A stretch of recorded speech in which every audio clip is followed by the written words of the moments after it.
तो जैसा कि जिस तरीके से यहाँ पर उत्तर प्रदेश की 9 सीटों पर जो है वोटिंग शुरू हो चुकी है, सुबह 6 बजे से यहाँ पर जो है वोटिंग शुरू हो गई है, शाम 6 बजे तक यहाँ पर लगातार वोटिंग की जा रही है। जाना है हालचाल और अब दोबारा मंझवा, मीरपुर, फूलपुर और सीसामऊ सीट की बात करेंगे। प्रदीप चौबे संवाददाता हमारे साथ मंझवा से जुड़ गए हैं। प्रशांत राव ब्यूरो हेड लखनऊ मीरपुर की बात करेंगे, साथ ही नन्हे सिंह संवाददाता फूलपुर की सीट की बात करेंगे और प्रांजुल मिश्रा संवाददाता कानपुर सीसामऊ सीट की बात करेंगे। सबसे पहले प्रदीप चौबे की तरफ रुख करेंगे। प्रदीप, मंझवा सीट पर जिस तरीके से वोटिंग जो है शुरू हो चुकी है, सुबह से यहाँ पर वोटिंग शुरू हो चुकी है, यहाँ पर अभी अगर ताजा हाल जाने तो कैसा माहौल दिख रहा है इस समय?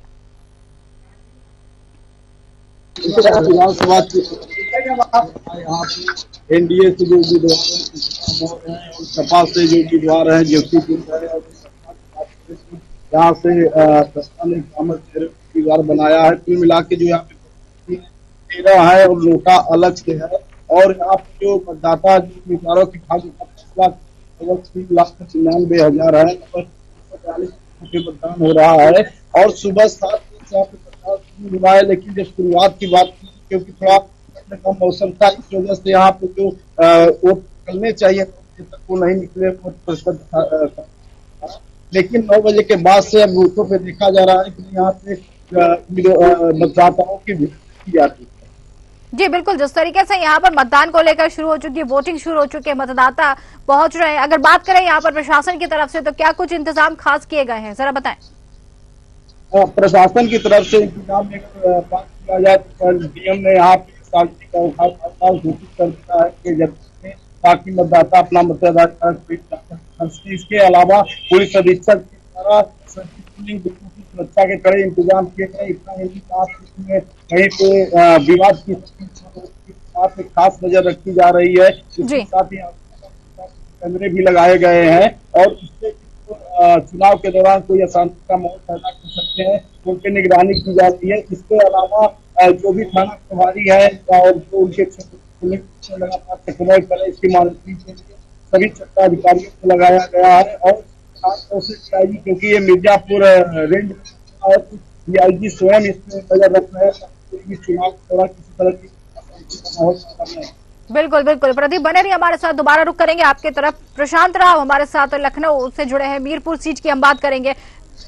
आपको बता दें मीरापुर सीट की हम बात करेंगे। प्रशांत, जिस तरीके से ये कह सकते हैं कि मीरापुर में भी उपचुनाव जो है देखने को मिल रहा है, यहाँ पर भारी टक्कर बीच में देखने को मिल रही है। मिथिलेश पाल और सुम्बुल राणा के बीच कड़ी टक्कर देखी जा रही। साथ ही बसपा की अगर बात करें तो शाह नजर यहाँ पर चुनाव लड़ते हुए नजर आ रहे। कैसा कुछ यहाँ पर रण देखने को मिल रहा है, जरा बताइए। बड़ी दिलचस्प सीट है और इसके 3 बार नाम चेंज हो चुके हैं। मीरापुर से सबसे पहले उत्तर प्रदेश के पहले सीएम बाबू नारायण सिंह यहां से जीत कर आए थे और उसके साथ ही यह जो सीट है अस्तित्व में आई है। पहले इसका नाम मोरना था, करीब 3 बार इसका नाम बदला जा चुका है। 2012 में ये मीरापुर परसीमन के बाद बनी है। निश्चित तौर से देखिए इस सीट पर जो है चंदन चौहान जो है आरएलडी के विधायक थे, उसके बाद वो सांसद चुने गए और यह सीट जो है रिक्त हुई है। यहाँ पर आरएलडी और एनडीए गठबंधन के संयुक्त प्रत्याशी यहाँ श्रीमती मिथिलेश पाल मैदान में है, तो वहीं समाजवादी पार्टी से सुम्बुल राणा चुनाव लड़ रही हैं, जो पूर्व सांसद कादिर राणा की पुत्रवधू हैं। इसके साथ ही बहुजन समाज पार्टी ने यहाँ सहनजर को चुनाव मैदान में उतारा है। आपको बता दें कि करीब जो है 30 वर्ष हो गए हैं इस सीट पर स्थानीय प्रत्याशी को जीत हासिल नहीं हुई, इसलिए बहुजन समाज पार्टी ने यहाँ सहनजर को चुनाव मैदान में उतारा है ताकि बहुजन समाज पार्टी सीट पर अपनी जीत हासिल कर सके। बड़ा ही दिलचस्प मुकाबला है। और इस सीट की अगर बात की जाए तो बाबू नारायण सिंह के बेटे भी यहाँ से, संजय चौहान भी यहाँ से जो है विधायक चुने गए, उसके बाद वो सांसद चुने गए। इसके साथ ही संजय चौहान के बेटे चंदन चौहान भी इस सीट से जो आरएलडी के विधायक बने थे और उसके बाद जो है वो सांसद आरएलडी से ही बने। निश्चित तौर से देखिए एक ही परिवार की 3 पीढ़ियों ने इस सीट पर अपनी जीत हासिल की और उसके साथ ही संयोग यह भी रहा है कि बाबू नारायण सिंह हो, संजय चौहान हो या फिर चंदन चौहान हो, तीनों सांसद भी बने। सबसे महत्वपूर्ण बात है कि इस क्षेत्र में सबसे ज्यादा बाहरी प्रत्याशियों को लोगों ने पसंद किया और उन्हें जिताकर विधानसभा और संसद भेजने का काम किया है। इस बार जो यहाँ चुनावी लड़ते वो यह है कि 2022 का चुनाव हुआ था, वहां आरएलडी और समाजवादी पार्टी ने मिलकर लड़ा था, तो यहाँ चंदन चौहान की जीत हुई थी। लेकिन इस बार जो है आरएलडी बीजेपी के साथ शामिल हो गई है, उसने समाजवादी पार्टी से अपना नाता तोड़ दिया है। आरएलडी की प्रत्याशी श्रीमती मिथिलेश पाल चुनाव मैदान में है तो वहीं बहुजन समाज पार्टी से शाहनजर हैं, तो समाजवादी पार्टी के प्रत्याशी पूर्व सांसद कादिर राणा की पुत्रवधू सुंबल राणा है। ऐसे में बड़ी कट्टर यहाँ जो है टक्कर देखी जा रही है। तीनों बहुत मजबूती से यहाँ चुनाव लड़ते हुए नजर आ रहे हैं। तो वहीं आजाद समाज पार्टी ने भी अपना प्रत्याशी उतारा है। तो यह सबसे महत्वपूर्ण बात है कि यहाँ पर आरएलडी को अपनी साख बरकरार रखनी होगी। तो वहीं समाजवादी पार्टी को यह सीट जीतनी होगी, क्योंकि समाजवादी पार्टी का मानना है कि उन्होंने पूर्व में यहाँ पर आरएलडी को यह सीट दी थी और उसके बाद आरएलडी यहाँ जीत पाई थी। निश्चित तौर से यहाँ पर दोनों की साख दांव पर लगी हुई, क्योंकि कादिर राणा की पुत्रवधू चुनाव लड़ रही हैं और ये पुत्रवधू वो हैं जो बहुजन समाज पार्टी के पूर्व सांसद और इसके साथ ही पूर्व प्रदेश अध्यक्ष मुनकाद अली की बेटी है ये। और आपको बता दें, कुछ दिन पहले मुनकाद अली के घर में एक कार्यक्रम था जहां बहुजन समाज पार्टी के कुछ नेता गए थे। उन्हें इसलिए निकाल दिया गया क्योंकि मुनकाद अली की बेटी जो कादिर राणा की पुत्रवधू है, इसलिए पार्टी का द्वेष था, उसको लेकर बहुजन समाज पार्टी की 3 जो कार्यकर्ताओं को पार्टी से बाहर कर दिया था। लेकिन इसका जो चुनाव में असर थोड़ा बहुत देखा जा सकता है, क्योंकि जिस तरीके से बहुजन समाज पार्टी ने शाहनजर जो स्थानीय प्रत्याशी हैं उनको टिकट दिया है। अब इससे पहले देखिए, अगर और बात की जाए तो निश्चित तौर से इस सीट का जो गणित यहाँ बड़ा दिलचस्प रहा है। उनके सालों तक कभी भी स्थानीय प्रत्याशी नहीं जीत सका है और यहाँ पर तक जो देखा जाए कि आरएलडी ने यहाँ पर कब्जा अपना जमाया और इसके साथ ही भारतीय जनता पार्टी लोकदल से भी यहाँ लोग चुनकर आए हैं। जिससे महत्वपूर्ण है कि समाजवादी पार्टी यहाँ से साथ बचाना चाहती है, तो वही अपने आरएलडी सीट बरकरार रखना चाहती है। बहुजन समाज पार्टी यहाँ पर जो है जीत दर्ज करना चाहती है। बहुजन समाज पार्टी ने भी 2007 में आपकी जीत जो है एक बार बहुजन समाज पार्टी का भी यहाँ पे विधायक चुना जा चुका है। तो ऐसे में बहुजन समाज पार्टी भी कवायद में लगी हुई कि कैसे सीट को जीता जा सके। दिलचस्प बात यह है कि यहाँ पर जाट और इसके साथ ही मुस्लिम अनुसूचित जाति का जो वोट है वो बहुतायत संख्या में है और इसीलिए यहाँ पर जो है सभी दल जो प्रत्याशी को देखकर यहाँ पर जो है नाम देते हैं कि कैसे उनका जो राजनीतिक स्तर है। और सबसे ज्यादा महत्वपूर्ण विषय ये है कि यहाँ पर लोग राजनीतिक नामों को भी यहाँ चुनकर सदस्य बनाते हैं, चाहे वो विधानसभा का हो चाहे का सदस्य हो। बड़ा दिलचस्प मुकाबला होने वाला है। हालांकि 9:20 हो चुके हैं, मतदान का करीब 2 घंटे यहाँ हो चुका है। निश्चित तौर से देखिए जिन सीटों पर जहाँ मतदान हो रहे हैं वहाँ जो मतदाता उनको काफी रुझान दिखाई दे रहा, वोट डालने जा रहे हैं। तो वही समाजवादी पार्टी ने आरोप लगाए हैं कि प्रशासन जो है पर्दा नशी जो महिलाएं हैं वोट डालने जा रही हैं उन्हें रोका जा रहा है, उन्हें परेशान किया जा रहा है। सुंबुल राणा भी कई जो है बूथ पर पहुंची है। उसके साथ ही उनके जो ससुर हैं पूर्व सांसद कादिर राणा वह भी लगातार जो है क्षेत्र में घूम रहे हैं। कई जगह उनसे शिकायतें मिली हैं, इसको लेकर उन्होंने समाजवादी पार्टी के मुख्य को अवगत कराया।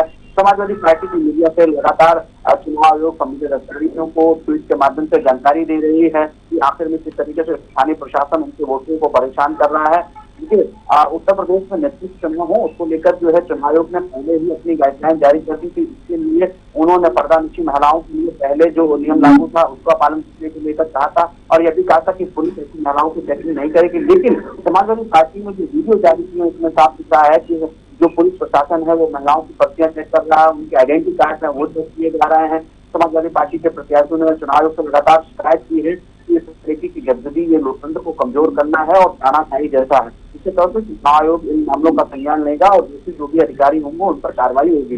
निष्पक्ष चुनाव की बात की लेकिन निष्पक्ष चुनाव यहाँ इस तरीके से नहीं दिखाई दे रहा जिस तरीके से लगातार जो शिकायतें आ रही हैं। हालांकि सत्ता में जब भी चुनाव होता है सत्ता पक्ष के ऊपर तमाम आरोप लगना भी लाजमी होता है, क्योंकि प्रशासन नहीं चाहता है कि विपक्ष के साथ कोई अन्याय हो या सत्ता पक्ष के साथ कोई पक्षपात हो। तो ये स्थिति जो होती है वो विपक्ष को ऐसा भी लग सकता है कि जो शक्ति है वो सत्ता पक्ष को दिखाने को लेकर है, लेकिन पुलिस प्रशासन जो है वो इसलिए काम करता है कि ताकि कोई भी गतिविधि ऐसी ना हो। क्योंकि चुनाव जीतने के बाद सरकार के ऊपर चुनाव आक्षेप आएंगे, उसके बाद आक्षेप आने के बाद ऐसे अधिकारियों पर कार्रवाई की जाए। फिर 2 धारी तलवार जो है पुलिसकर्मियों के ऊपर लटकी होती है, चुनाव कर्मियों के ऊपर लटकी होती है। इसी तौर से देखिए चुनाव आज हो रहे हैं, 23 तारीख को परिणाम आएगा। 9 सीटों पर 350 सीटें मिल रही है। मीरापुर में कौन जीतेगा? और मीरापुर की जो आरएलडी के प्रत्याशी है यहाँ पर श्रीमती मिथेश पाल, यह पहले भारतीय जनता पार्टी की भी कार्यकर्ता रही थी जिनका टिकट हुआ था। तो कुछ आरएलडी के नेताओं ने विरोध जताया था कि आरएलडी के स्थानीय नेताओं को यहाँ पर तवज्जो नहीं दी गई है। इसमें कुछ पूर्व प्रदेश के नेता भी थे जिन्होंने कहा कि आरएलडी का प्रत्याशी दलित प्रत्याशी भारतीय जनता पार्टी का प्रत्याशी यहाँ चुनाव लड़ रहा है। केवल आरएलडी का यहाँ पर जो नल का सिंबल है वो मिला हुआ है। जैन चौधरी के ऊपर भी आरोप लगे थे। तो देख लीजिए कि जो उत्तर प्रदेश के चुनाव है बड़े महत्वपूर्ण है। महत्वपूर्ण चुनावों में मीरापुर सीट भी महत्वपूर्ण है क्योंकि आरएलडी को अपनी साथ जितानी है। और बीजेपी को भी अग्नि परीक्षा यहाँ देनी है कि उनका वोटर जो है आरएलडी की तरफ ट्रांसफर होता है कि नहीं है। यह भी दोनों दलों के लिए खासी प्रतिष्ठा यहाँ बनी हुई है, दोनों की साख पर यह चुनाव आएगा। बिल्कुल कह सकते हैं कि प्रतिष्ठा यहाँ पर बिल्कुल पूरी तरीके से दांव पर लगी हुई है। वापस आपके साथ जुड़ेंगे, प्रयागराज से नन्हे सिंह हमारे साथ जुड़ गए। नन्हे सिंह, जिस तरीके से यहाँ पर कह सकते हैं कि प्रयागराज यहाँ पर जो सीट है इसको लेकर अगर हम बात करें फूलपुर सीट की, तो पूरी तरीके से चुनावी माहौल यहाँ पर देखने को मिल रहा है। फिलहाल वहां पर मतदान शुरू हो चुका है, ताजा जानकारी क्या है इस समय वहां पर? फूलपुर विधानसभा पढ़ना, फूलपुर में बोल रही है ना, बोला हम तो नहीं बोलेगा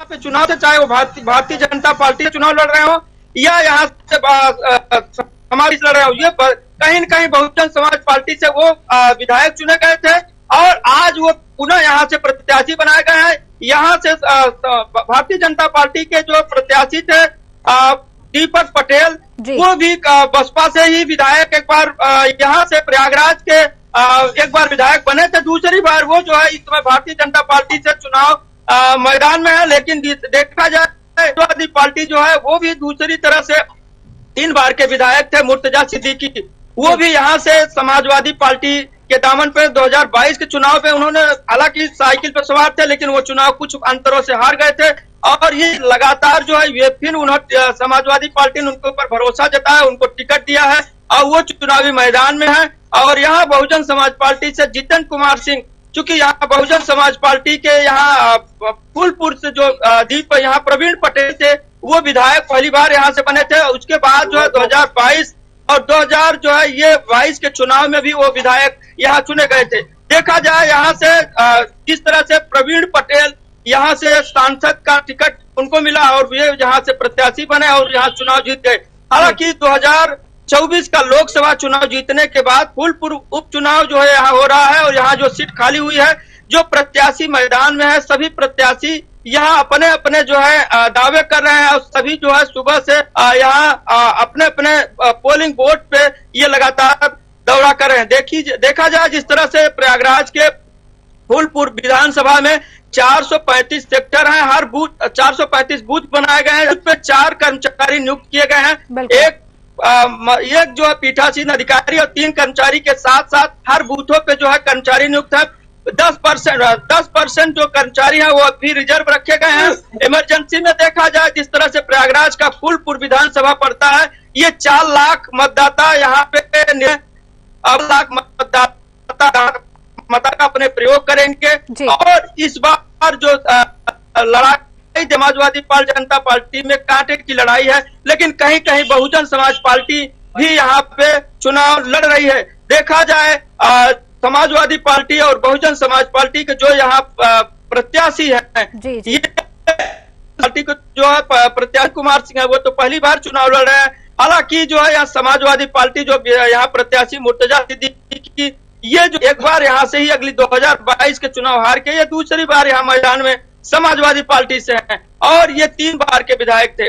दीपक पटेल की बात किया जाए, यहाँ जो है ये करछना बहुजन समाज पार्टी से विधायक थे, भारतीय जनता पार्टी में ज्वाइन किए हैं और ये जो है इस समय भारतीय जनता पार्टी यहाँ फूलपुर से टिकट दी है। लेकिन देखा जाए जिस तरह से फूलपुर का जो उपचुनाव है ये पूरी तरह से समाजवादी बहुजन समाज पार्टी और भारतीय जनता पार्टी में कहीं कहीं भी नजर आ रहे जाति समीकरण फैक्टर काम करता है। देखा जाए जिस तरह से फूलपुर विधानसभा में जो मतदान है वो जो है पूरी तरह से यहाँ, चूंकि यहाँ सबसे जो ध्रुवीकरण का जो असर होता है, जाति समीकरण पे यहाँ असर होता है। समाजवादी पार्टी और भारतीय जनता पार्टी का जो गढ़वीर पटेल जो है यहाँ से 2 बार से भारतीय पार्टी से विधायक थे और यहाँ जिस तरह देखा जाए समाजवादी पार्टी के यहाँ इसके पहले भी ये झूठी भी पड़ता था, झूठी विधानसभा, बाद में परसीमन के बाद ये फूलपुर विधानसभा पड़ा और फूलपुर विधानसभा से लगातार जो प्रत्याशी है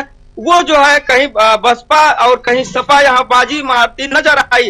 लेकिन भारतीय जनता पार्टी यहाँ से 17 में चुनाव, यहाँ दीपक प्रवीण पटेल यहाँ से चुनाव जीता और 22 में, और लेकिन 2024 के चुनाव में वो जो है यहाँ लोकसभा का टिकट पाया और यहाँ से प्रत्याशी बने। जी हम इस समय मौजूद हैं, ये फूलपुर के जो विधानसभा है, जो वोटर है हमारे साथ, ये काफी संख्या में आप देख सकते हैं। हम इनसे भी जानना चाहेंगे कि जिन्होंने मतदान किया, मतदान के बाद इनका जो है क्या है। बिल्कुल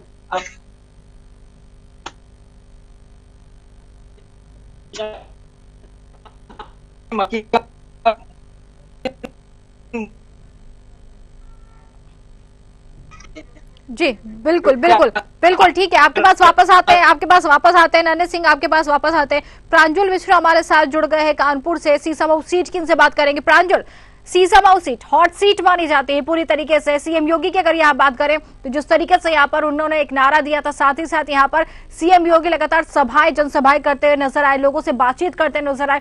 ये कह सकते हैं कुल मिलाकर कि सीसामऊ सीट पर भी जो मुकाबला यहाँ पर देखने को मिल रहा है, पूरी तरीके से रोचक मुकाबला यहाँ पर देखने को मिल रहा है। अगर हम बात करें इस समय सीसामऊ सीट की, तो वहां पर क्या फिलहाल स्थिति क्या देखने को मिल रही है इस समय? जी वैसे आपको बताना चाहूंगा, जिस तरह से उपचुनाव आज हो रहा है तो पूरे प्रदेश में 9 सीटों पर उपचुनाव हो रहा है।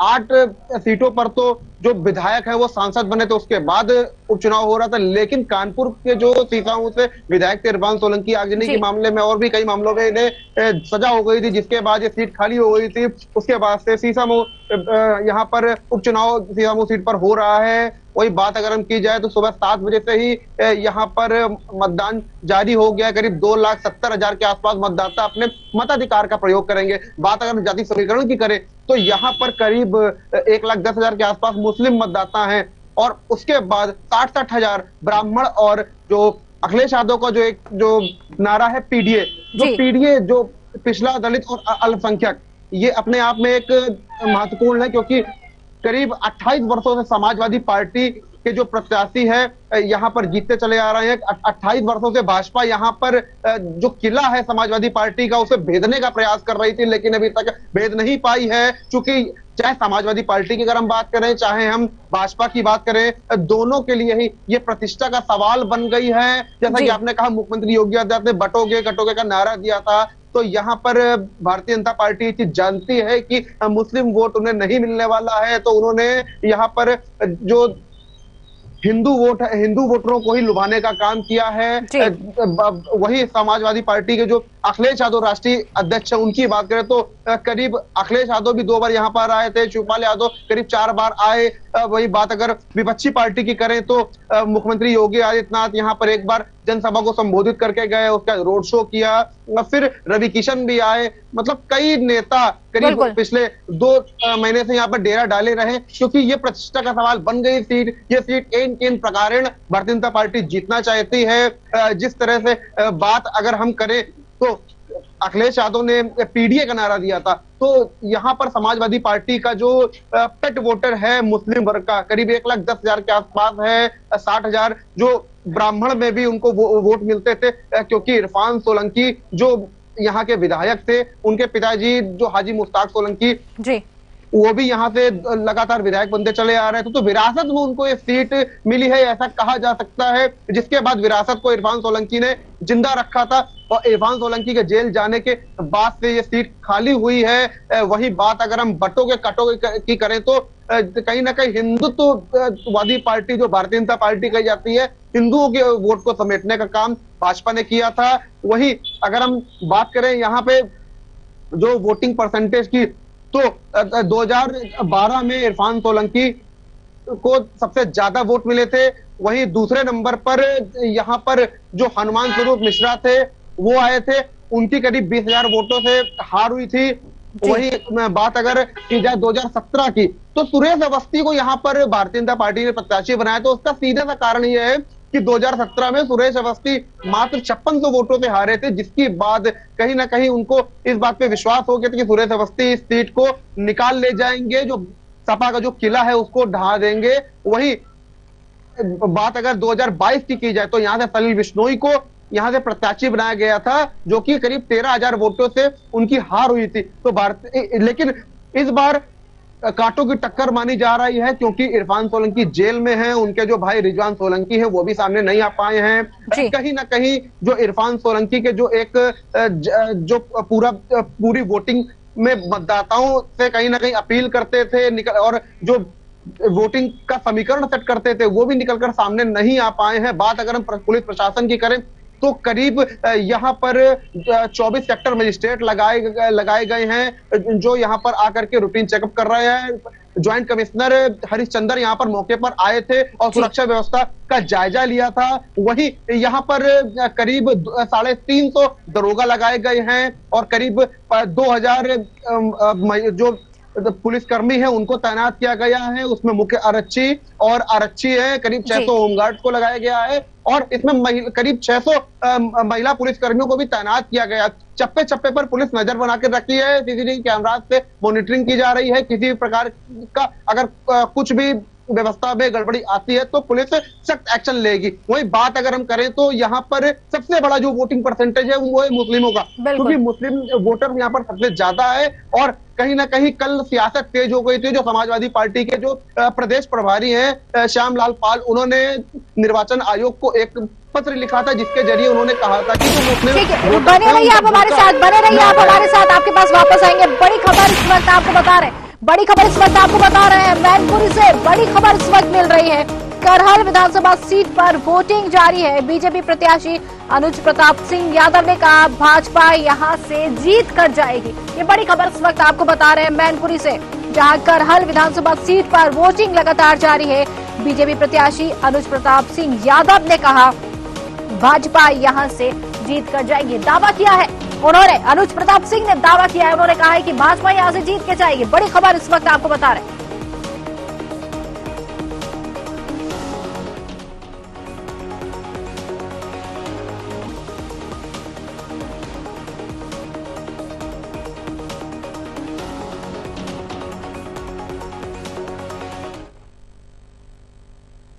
चलिए रुक करते हैं मुंबई की तरफ, जहां से बड़ी खबर इस वक्त मिल रही है। जिशान सिद्दीकी ने किया मतदान, बांद्रा ईस्ट में है एनसीपी उम्मीदवार। सभी युवाओं को मतदान करने की अपील की। उन्होंने कहा सभी युवाओं को मतदान करना चाहिए। बड़ी खबर इस वक्त आपको बता रहे हैं मुंबई से, जहां जिशान सिद्दीकी ने अपने मत का प्रयोग किया है। साथ ही बांद्रा ईस्ट से है एनसीपी उम्मीदवार, सभी युवाओं को मतदान करना चाहिए, ये उन्होंने कहा है। आपको बता दें बाबा सिद्दीकी के ये बेटे हैं जिशान सिद्दीकी, जिन्होंने अपने मत का प्रयोग किया और सभी से मतदान करने की अपील भी की है।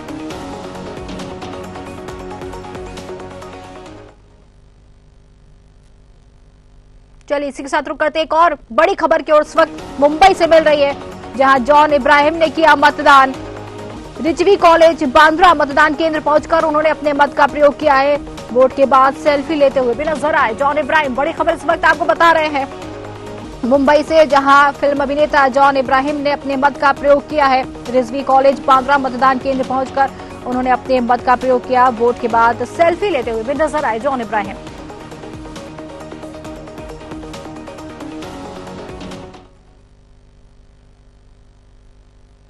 चलिए इसी के साथ रुक करते हैं अम्बेडकर नगर की तरफ, जहां से बड़ी खबर मिल रही है। कटहरी में मतदान जारी है। आपको बता दें 9 बजे तक 11.49% हुआ मतदान। मतदाताओं में देखा जा रहा है उत्साह। बड़ी खबर मिल रही है अम्बेडकर नगर से, जहां कटहरी में मतदान जारी है। 9 बजे तक 11.49% हुआ मतदान। मतदाताओं में देखा जा रहा है खासा उत्साह।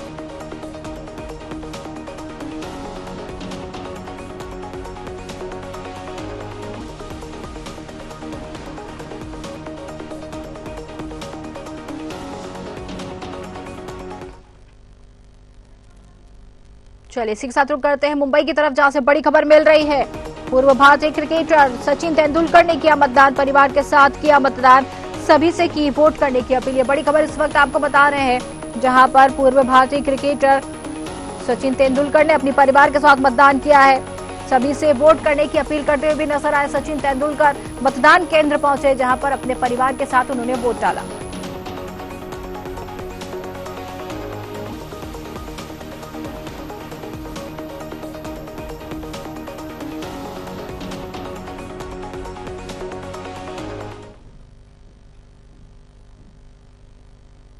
चलिए रुक करते हैं वापस से सीसमऊ की तरफ, जहां से प्रांजल मिश्रा हमारे साथ जुड़े थे। प्रांजल, जिस तरीके से हॉट सीट मानी जाती है, सीएम योगी यहाँ पर नारा देते हुए नजर आ रहे थे, लेकिन यहाँ पर जिस तरीके से मुस्लिम बाहुल क्षेत्र पूरी तरीके से माना जाता है, ये भी कहा जा रहा है कि यहाँ पर 28 साल में एक बार भी कमल नहीं खिला है। इस समय अगर हम वहां के हालात जाने तो कैसा क्या रुझान देखने को मिल रहा है इस समय?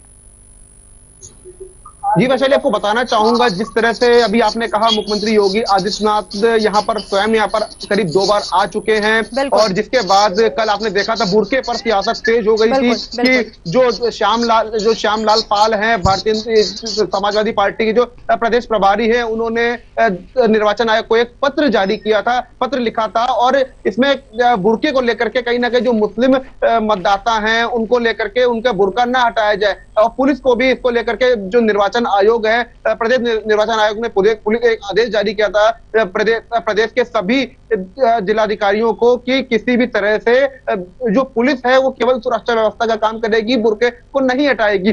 बात अगर यहाँ पे वोटिंग परसेंटेज की जाए तो मुस्लिम वोट यहाँ पर सबसे ज्यादा है, तो जो आदेश निर्वाचन आयोग ने जारी कर दिया है बुरका ना हटाने का, तो इससे कहीं ना कहीं वोटिंग परसेंटेज सीसामऊ में समाजवादी पार्टी के पक्ष में बढ़ेगा। बिल्कुल, चूंकि यहाँ पर कांटों की टक्कर मानी जा रही है और भारतीय जनता पार्टी के बड़े से बड़ा स्तर का हो चाहे केंद्र स्तर का हो, हर प्रकार के मंत्री यहाँ पर आए और यहाँ पर जो सीसामऊ विधानसभा के जो प्रत्याशी हैं, फिर जो सुरेश अवस्थी, उनके लिए वोटिंग के लिए अपील की। तो आप इस समय देख सकते हैं हमारे पीछे यहाँ पर जिलाधिकारी स्वयं यहाँ पर आए हैं और उनकी गाड़ी खड़ी है और अंदर जाकर के जिलाधिकारी जो राकेश कुमार सिंह है यहाँ पर आकर मॉनिटरिंग कर रहे हैं और स्वयं आकर के सारी सुरक्षा व्यवस्था का उन्होंने जायजा लिया है। किसी भी तरह की फर्जिंग वोटिंग को रोकना कहीं ना कहीं अधिकारियों के लिए एक बड़ा एक सवाल होता है। अधिकारी कहीं ना कहीं इसको रोकने की कोशिश भी कर रहे हैं और लेकिन एक सवाल यह भी उठता है कि वोटिंग परसेंटेज भी बढ़ाना होता है,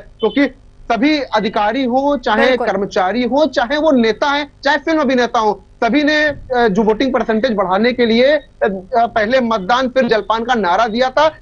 जैसा कि 7 बजे से यहाँ पर मतदान चालू कर दिया गया था। इस वक्त हम सीसामऊ चौराहे पर ही खड़े हैं। सबसे हॉट सीट ये मानी जा रही है क्योंकि 28 सालों का जो सूखा है भाजपा उसको खत्म करने में जुटी है और उसको खत्म करने के लिए इनके कारण भारतीय जनता पार्टी एक कर रही है। यहाँ पर कहीं ना कहीं जो वोटिंग परसेंटेज है इस बार ज्यादा देखा जाएगा, क्योंकि अभी जैसा कि हमने यहाँ पर पाया कि यहाँ पर वोटर्स अपने अपने घरों से निकल रहे हैं, जलपान बाद में कर रहे हैं।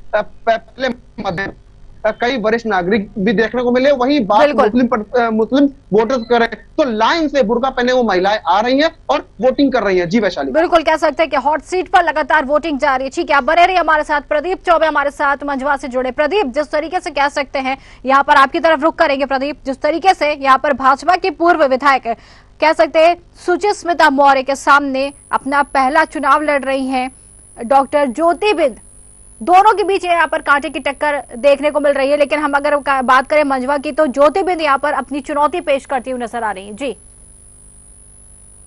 जी वैशाली जी, हम आपको बताना चाह रहे हैं कि जो मंझवा सीट है यहाँ सबसे अधिक कांग्रेस के विधायक रहे हैं। 8 बार कांग्रेस के विधायक रहे हैं, 5 बार बसपा के रहे हैं, 2 बार बीजेपी के रहे हैं, लेकिन अभी सपा का यहाँ पे खाता तक नहीं खुला है। इसी सपा को दूर करने के लिए सपा ने पूरी ताकत, अगर आज की तरफ से जो डॉक्टर ज्योति बिंद है उनकी तरफ से पूरा प्रयास किया जा रहा है कि जिस तरह से इंडिया गठबंधन ने उन पे भरोसा जताया है वो जीत हासिल करके जाए। वहीं पे बात करें भाजपा की, तो भाजपा ये चाह रही कि जो 2024 चुनाव हुआ था और यूपी में जिस तरह से रिजल्ट आए थे, संतोषजनक रिजल्ट नहीं थे, उसको देखते हुए ये सभी 9 सीटों पे जीत हासिल करने की पूरी ताकत झोंक दी है बीजेपी। बात करें मुख्यमंत्री योगी आदित्यनाथ जी की, तो किया था के अलावा डिप्टी सीएम ब्रिजेश पाठक अन्य मंत्रियों के साथ लगातार भ्रमण करके मतदाताओं को मतदान करने की अपील करते नजर आए हैं। बसपा तो पूर्व उसका वोट बैंक है, इसके साथ ही वोट बैंक के लिए बरामद यहाँ पे है और इसका लाभ बसपा को मिलेगा क्योंकि इस सीट पे सबसे और मतदाता है जो भी निभाएंगे बिल्कुल उसको पे भाजपा की पूरी तरह से है। और ठीक है प्रदीप, वापस आते हैं आपके पास। ठीक है प्रदीप, वापस आते हैं आपके पास। प्रशांत राव हमारे साथ जुड़े हैं मीरापुर। बिल्कुल प्रशांत, जिस तरीके से अगर कहें कि मुस्लिम वोटर्स यहाँ पर ज्यादा देखने को मिल रहे हैं, मुस्लिम वोटर्स ही कहा जा रहा है कि जो उम्मीदवार है उनकी किस्मत यहाँ पर तय करते हुए नजर आएंगे।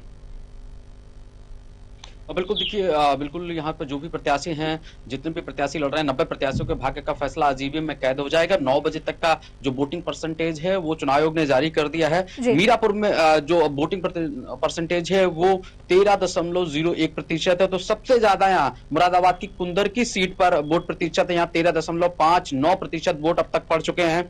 गाजियाबाद सीट पर 5.36 वोट प्रतिशत सबसे कम है। यहाँ पर खैर विधानसभा जो अलीगढ़ में है, यहाँ 9.03% वोट 9 बजे तक पड़ चुके हैं। करहल की मैनपुरी, यहां भी वोट प्रतिशत कम है, जबकि समाजवादी पार्टी के मुखिया अखिलेश यादव तमाम दलों के नेताओं ने ताक दी है। यह सीट बड़ी हॉट मानी जाती है। वोट प्रतिशत 9 बजे तक का सबसे कम है। यहाँ जो वोट प्रतिशत है वो 9.67% है। इसके साथ सीसामऊ विधानसभा सबसे फिसड्डी है। यहाँ पर देखिए, मुख्यमंत्री योगी आदित्यनाथ ने भी रोड शो किया। इसके साथ ही रवि किशन हो, डिंपल यादव समाजवादी पार्टी की तरफ से गए, अखिलेश यादव ने भी यहाँ जनसभाएं की हैं। सबसे कम सीसामऊ विधानसभा का वोट प्रतिशत है, यहाँ 5.37% वोट यहाँ पड़ा है अभी तक।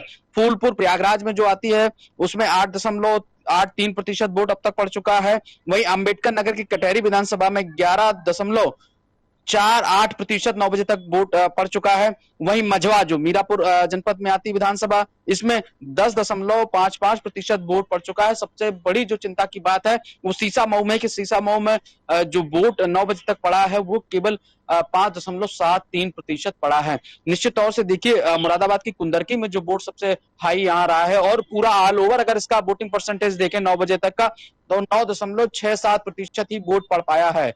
ऐसे में देखिए, अगर वोटिंग परसेंटेज कम रहा तो हार जीत का आंकड़ा भी कम होगा, और कई दलों की जो धड़कनें हैं वो भी कम यहाँ नजर होती आएंगी। उनके लिए धड़कनें और ज्यादा बढ़ जाएंगी कि ऐसे में, क्योंकि वोट प्रतिशत जब कम हो रहा है तो निश्चित तौर से कोई भी प्रत्याशी यहाँ जो है जीते जीते हार भी सकता है। चुनाव आयोग ने बहुत तैयारियां कर रखी थी, लेकिन पता नहीं किस कारण से वोट अभी जो है कम निकला है। जबकि सुबह हालांकि थोड़ी ठंडक जरूर रही है, लेकिन अभी जो मौसम खुला हुआ है, जो सूर्यदेव है वो पूरी तरीके से लोगों पर कृपा बरसाए हुए हैं, लेकिन उसके बावजूद वोटिंग परसेंटेज कहीं ना कहीं जो है अलग इशारा कर रहा है। समाजवादी पार्टी लगातार अपने सोशल मीडिया के जरिए भारतीय जनता पार्टी सरकार पर हमला बोल रही है, जिला प्रशासन पर हमला बोल रही है कि जिला प्रशासन वोट नहीं डालने दे रहा है और लोगों को रोका जा रहा है पर्चियों के नाम पर। देखिए, ये सब जो भी जहां भी मतदान हो रहा है वहां वीडियोग्राफी हो रही है।